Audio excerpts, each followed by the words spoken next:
Para sa panlaping mag-ani, nag-ani, nag-aani, mag-aani. Halimbawa, mag-ani na kayo ng palay para may makain tayo. Nag-ani kami ng aming pananim noong isang araw. Nag-aani kami ng palay ngayon kaya hindi ako makaalis. Mag-aani kami ng aming pananim sa susunod na buwan.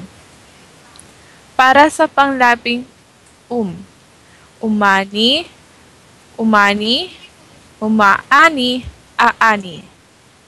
Halimbawa, hindi sila umani ng marami.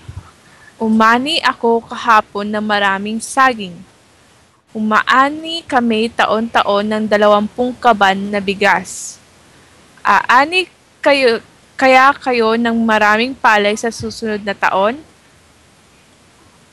Para sa panlaping makaani, nakaani, nakakaani, makakaani. Halimbawa, hindi kami makaani ng maraming palay dahil tagtuyot. Nakaani lang kami ng ilang kaban ng palay kahapon. Kapag nakakaani kami ng maraming palay, pinibigyan namin ang mga mahihirap. Makakaani siguro tayo ng maraming gulay dahil hindi bumagyo. Para sa panglaping magpaani, nagpaani, nagpapaani, magpapaani. Halimbawa, magpaani ka na lang sa mga anak mo para may gagawin sila. Nagpaani na lang siya sa mga tao kahapon kasi wala siyang kasama. Nagpapaani siya sa akin kapag meron siyang ginagawa. Magpapaani daw sa iyo si Ken dahil marami siyang trabaho. Para sa panglaping anihan, inanihan, inaanihan, aanihan. Anihan na naman sa susunod na buwan. Inanihan namin ang pananim ni Juan.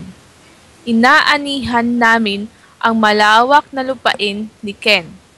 Aanihan natin bukas ang pananim ng lolo mo. Para sa panglaping at pain. Paanihin, pinaani, pinapaani, papaanihin. Halimbawa, paanihin mo naman ako sa mga paninim mo. Pinaani ko sa pinsan ko ang aking mga pananim. Pinapaani ko sa mga kapitbahay ko ang aking mga pananim. Papaanihin mo ba siya sa iyong pananim?